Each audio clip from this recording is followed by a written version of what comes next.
she was never pregnant at all. Instead, the videos embolden conspiracy theorists. They're calling it Megspiracy, and the pair are being subjected to yet more merciless ridicule. Another lie. And by the way, Meghan, if you don't like me calling you a liar, just sue me, and we'll go through all this in court. For Harry and Meghan, it's more a case of never reign and never abstain, especially when it comes to nauseating self-publicity, which invariably backfires. Sometimes, I don't know, words seem superfluous, really. Meghan shared that bedside twerking video, taken shortly, apparently, before she gave birth to Lilibet. Remember the child that she named after the Queen's private nickname that was given to by Duke of Edinburgh, without getting permission from the Queen.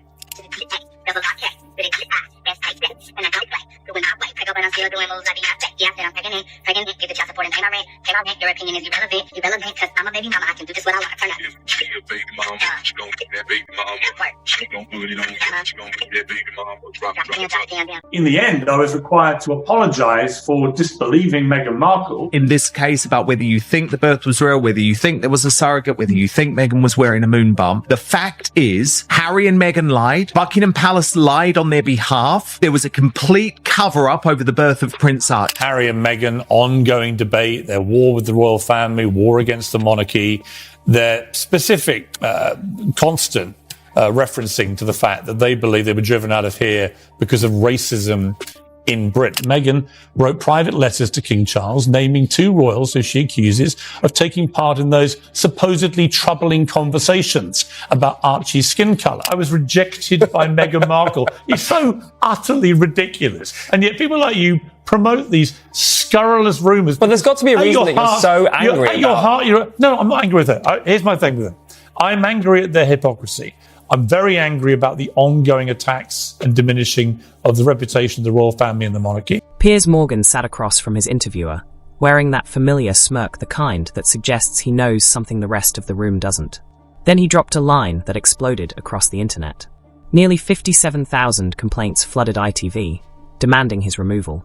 All because he said out loud what millions were already thinking in private. But here's the part that should really make you pause. Meghan Markle herself, the Duchess, so often positioned as a victim, reportedly went behind the scenes and contacted his bosses directly, pressuring them to have him fired.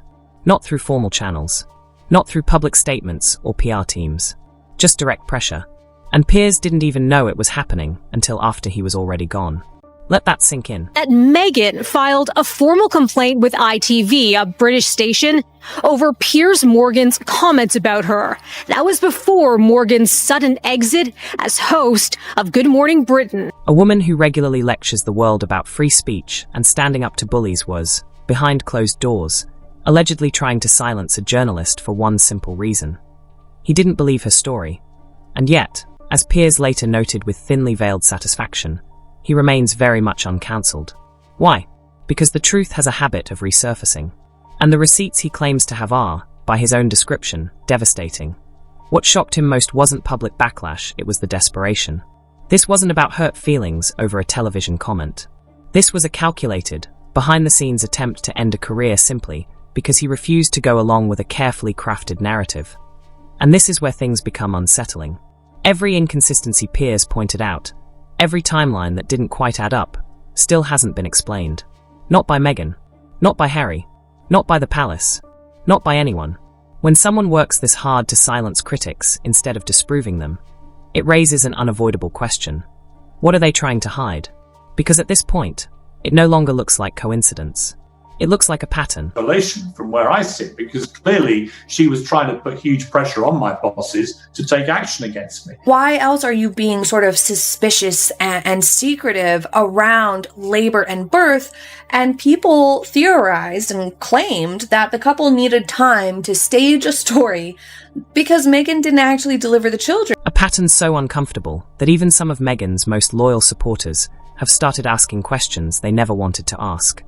Now let's talk about the pregnancy, because this is where things move from strange to downright bizarre. Catherine, Princess of Wales, stepped outside the Lindo wing just hours after giving birth, wearing heels, hair styled, makeup flawless, calmly holding her newborn for the world to see. She did it 3 times.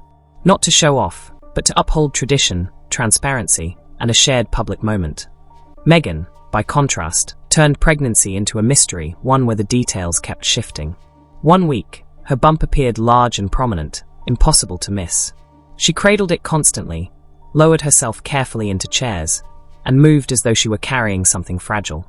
Then, just days later, sometimes within the same week, photos surfaced where the bump looked smaller, flatter, and positioned entirely differently. And before dismissing this as camera angles or clothing choices, let's be honest, royal watchers aren't naive. They've analyzed decades of footage under relentless cameras. They know what pregnancy typically looks like in that environment. The movement was even more striking. In some appearances, Meghan moved slowly and deliberately, hands locked around her stomach. In others, she climbed stairs quickly, bent down effortlessly, turned sharply, moving as if nothing were holding her back. Yes, pregnancy affects everyone differently. But this wasn't a gradual change over months. It was abrupt, inconsistent, and impossible for many to ignore. Ironic that you should be entitled not to believe somebody if you don't want to. If you could speak to Meghan Markle today, what would be the tenor, the tone of that conversation, and what would you... These weren't subtle changes stretched over months. They were drastic differences appearing within days, sometimes within hours. One moment, she appeared so heavily pregnant she could barely move. The next, she was striding confidently in 5-inch heels, bending, twisting, moving with ease. People noticed, screenshots spread. Side-by-side timelines flooded the internet, making the inconsistencies impossible to dismiss. This wasn't one unfortunate photo or a bad angle. It was a repeating pattern. Visibly pregnant when the cameras were positioned just right. Suddenly agile when they weren't. Once online communities began comparing footage, the reaction turned relentless. Royal forums erupted. Comment sections filled with the same question over and over again. How does a pregnancy look and behave like this? How does someone move one way one day and completely differently the next? An uncomfortable thought began forming one few wanted to say out loud. And if the photos raised eyebrows, what Piers Morgan later claimed to have seen erased much of the remaining doubt. Allegations surfaced, never clearly denied that internal scheduling documents were circulating. Notes reportedly tracking Meghan's appointments, movements, and official engagements throughout her pregnancy, that if even part of those documents were accurate, they didn't just challenge the public narrative, they shattered it. We're talking about hospital appointments allegedly logged on days when Meghan was photographed attending events elsewhere in London. Did Meghan Markle use a surrogate? That's been something posited literally for well over 3 years when it comes to her firstborn son Archie and even her daughter Lilibet. And many people even wonder, are their children even real? Did Buckingham Palace or Prince William set a trap for Prince Harry and Meghan Markle, and were they gullible enough to fall into it? This is absolutely insane that they thought they could get away with it, especially Meghan Markle and Harry. The con of the century, 2 cons of the century in the form of 2 royal children included in the line of success. This wasn't tight scheduling. It wasn't a simple overlap or misunderstanding. These were entire days where paperwork placed her in one location, while photographs placed her somewhere else entirely. You can't be in 2 places at once. Pregnancy timelines don't bend. You can't reschedule being 9 months pregnant because your calendar demands it. Then came the detail that caught even casual observers' attention: the home birth promise. Through insiders and carefully placed stories, Meghan made it known that she planned a home birth at Frogmore Cottage. It fit the image perfectly: natural, private, rejecting royal tradition, doing things her own way. The public accepted it without hesitation. Why wouldn't they? It sounded exactly on brand. Then May 6th, 2019 arrived, and without a single word of explanation, she gave birth at Portland Hospital in London instead. Put out a statement saying that the Duchess had been safely delivered of a son at a certain time in the morning. Don't forget that the first statement they put out was the wrong one. And then they had to correct it because, of course, Harry and Meghan gave him a different story. So the palace already has that credibility that, hey, we put out something, but it's not us putting this. Now, let's be clear. Hospital births are normal. They're often necessary and frequently the safest option. No one is questioning that medically. The issue was the silence, no explanation. No brief statement about a change in plans. No mention of medical advice. No acknowledgement that the story had completely reversed. Nothing. Just silence, loud, uncomfortable, and deeply suspicious. When you build a narrative this publicly, especially one rooted in privacy, natural living, and rejecting tradition, People expect at least a basic explanation when it collapses overnight. But there was none. The palace didn't clarify. Meghan didn't address it. The story simply changed, as if everyone was supposed to forget the home birth narrative had ever existed. That silence mattered. It pushed people to look backward, to rewatch interviews, reread statements, and question how much of the carefully curated story had ever been true. The pregnancy video that made the entire world cringe from secondhand embarrassment, or talking about her experiences on podcasts or things like that, or just posting a lot more pictures. It has drawn a lot of attention to the controversies surrounding her kids, her pregnancies, how the children came into the world, the whole thing. Everything she's done has only drawn more speculation and brought the controversies back up about how Meghan and Harry have handled all of this, as well as the rumors that perhaps they used a surrogate. Because when one major promise disappears without explanation, people begin to wonder what else they were sold that could vanish just as quietly. This didn't look like confusion. It didn't look accidental. To many, it looked like Harry and Meghan had set the institution up to appear deceptive, when in reality, they were the ones controlling and reshaping the narrative. Piers Morgan seized on this for a reason. It revealed something fundamental about how Meghan operated. Every detail had to be controlled. Every announcement had to happen on her terms.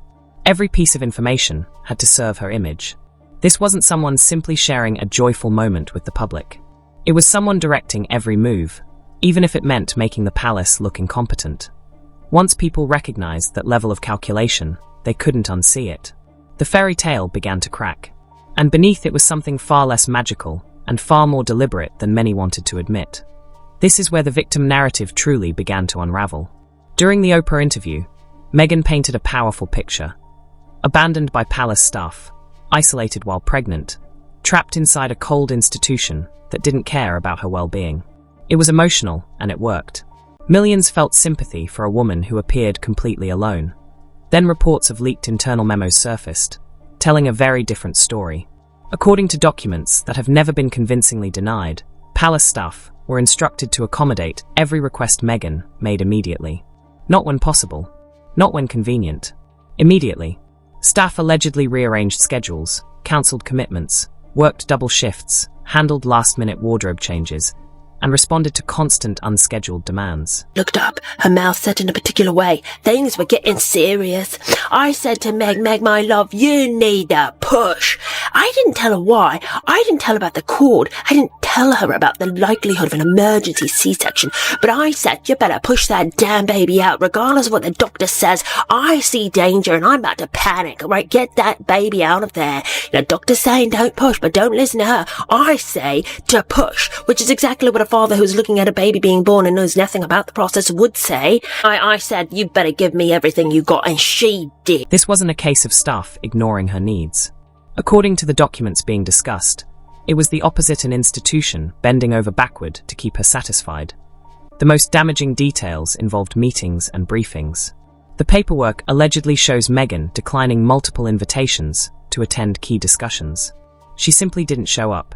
Yet later, those same absences were presented publicly as exclusion, as doors being shut in her face, as the palace freezing her out. Do you see what's happening here? The doors weren't closed. They were wide open. Meghan chose not to walk through them, then later claimed she'd been locked out. That isn't victimhood. That's narrative manipulation. Piers Morgan returned to this point repeatedly. This wasn't oppression, he argued. It was indulgence reframed as abuse. The institution granted requests that would have had anyone else told to wait their turn. Staff stretched themselves thin, bent protocol, and worked overtime to keep her comfortable. And after all that, after the accommodations, the flexibility, the special treatment, the public was told she'd been mistreated, abandoned, isolated, and left to suffer. If those memos are accurate, and notably, no one has denied they exist, they don't show a woman ignored by staff. They show exhausted staff running themselves into the ground, trying to satisfy someone who was never going to be satisfied. This is a 2-hour trash-a-thon of our royal family, of the monarchy, of everything the Queen has worked so hard for, and it's all being done as Prince Philip lies in hospital. That realization is what shifted public perception. The story stopped being she was mistreated and became she was accommodated beyond reason and still claimed victimhood. Once that idea took hold, the foundation cracked.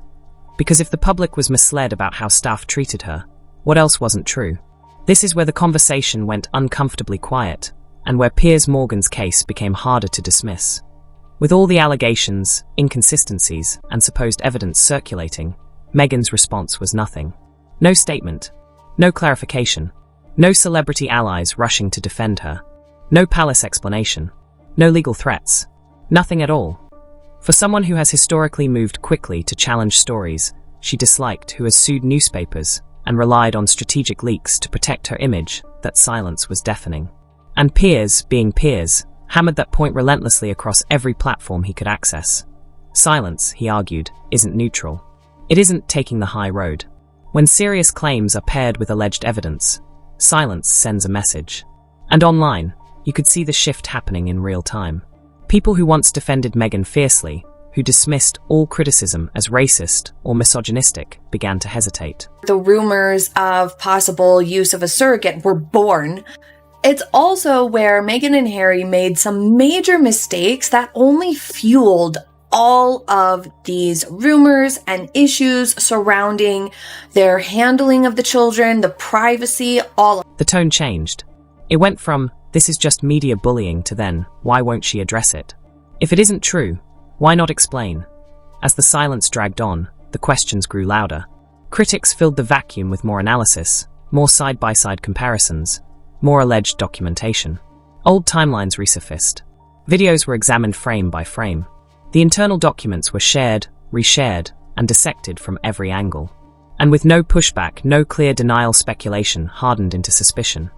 Not because Piers proved everything, but because Meghan's team chose not to disprove anything. What made the silence even more striking was Harry's complete absence.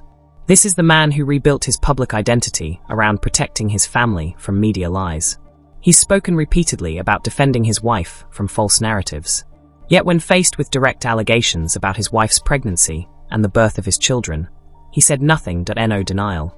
No defense. Not even a vague appeal to privacy. If someone were spreading false claims about your wife faking a pregnancy, wouldn't you be the loudest voice in the room? Wouldn't you demand retractions, involve lawyers, fight back?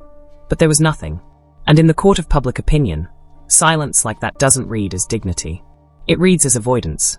It looks like someone who knows that responding might make things worse, might open doors they can't close. What exactly she said about the birth of Archie. She claimed that they didn't want to do a photo op right after birth. They didn't offer this to Meghan or bring this up to Meghan. And maybe they didn't. I think that it would have been perfectly reasonable for them to not assume that they would want to do a photo right away, in part because, status is different, but also because Meghan and Harry had already been making huge stinks about privacy and being very difficult to work with. So people were probably like, well, we'll just wait and see what you have to say, and we're not going to put any expectations on you, especially in this moment. Fair or not, it reads like guilt.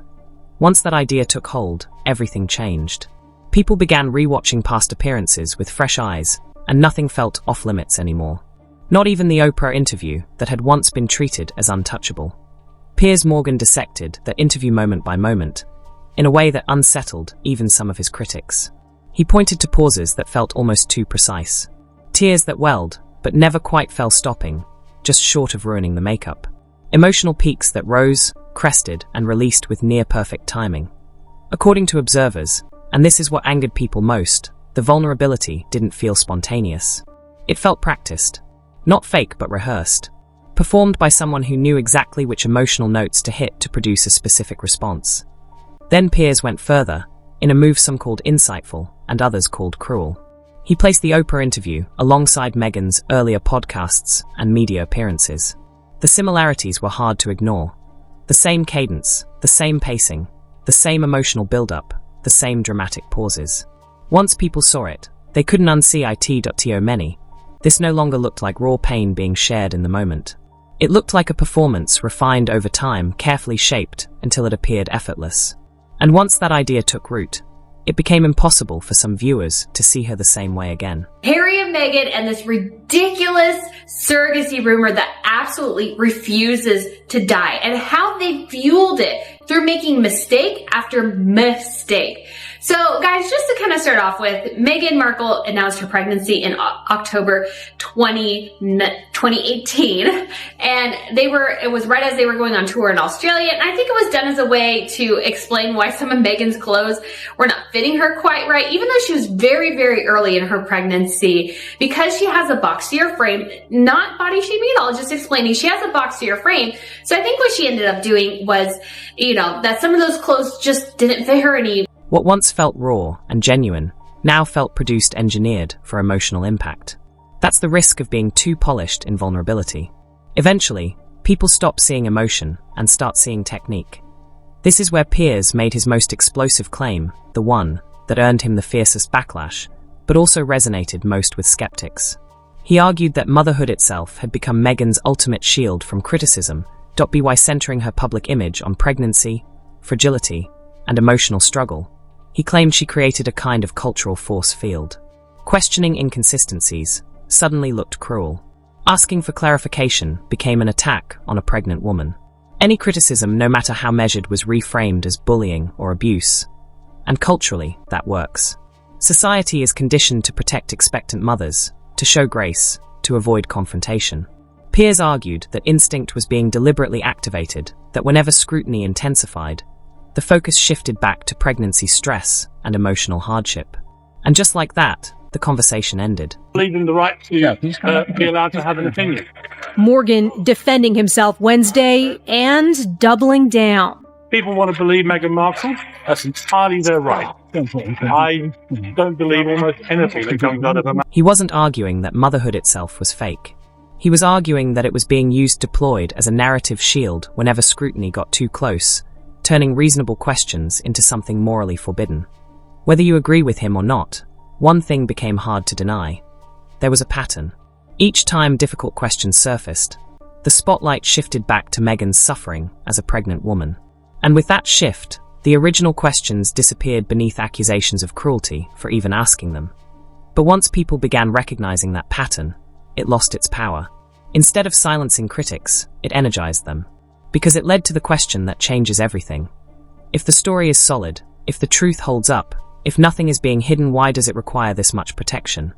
When all the pieces were viewed together, the photo inconsistencies, the alleged documents, the shifting narratives, the prolonged silence, this stopped being about pregnancy photos or hospital timelines.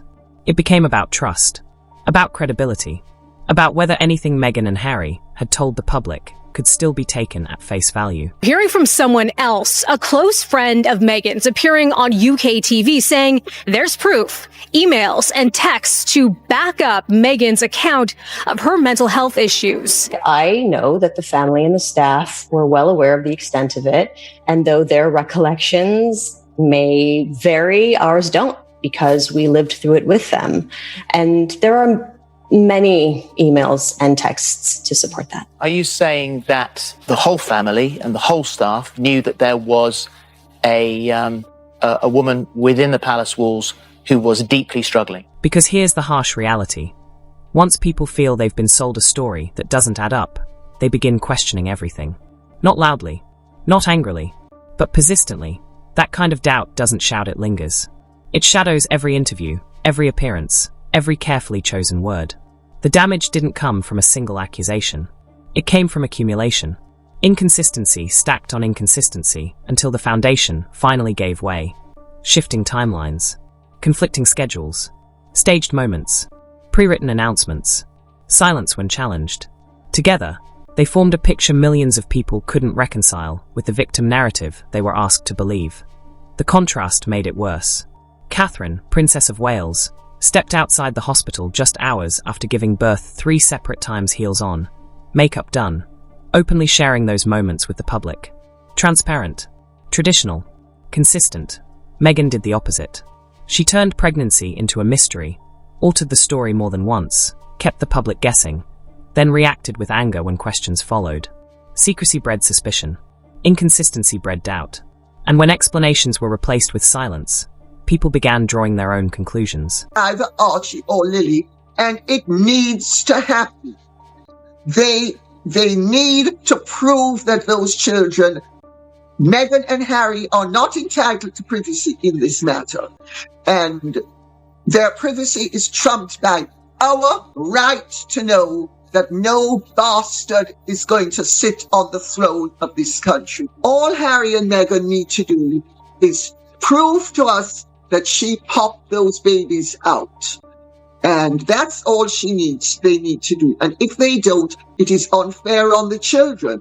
It's also unfair on the royal family. This wasn't a scandal that erupted overnight. It crept in slowly, quietly, relentlessly until it became impossible to ignore. And once doubt reaches that level, it doesn't fade easily. Every future claim is scrutinized more intensely. Every emotional appeal is met with skepticism instead of sympathy. The benefit of the doubt disappears. That's the real damage, not embarrassment, not individual allegations, but the collapse of credibility itself. Because once credibility fractures this deeply, it never fully returns. Now, every time Meghan speaks, a portion of the audience isn't listening to understand. They're listening for the next inconsistency, the next contradiction, the next sign that what they're seeing is performance rather than truth. And that, ultimately, was Piers Morgan's objective. Not to prove one claim beyond all doubt, but to introduce enough questions that belief would never fully recover. By that measure, his mission was complete.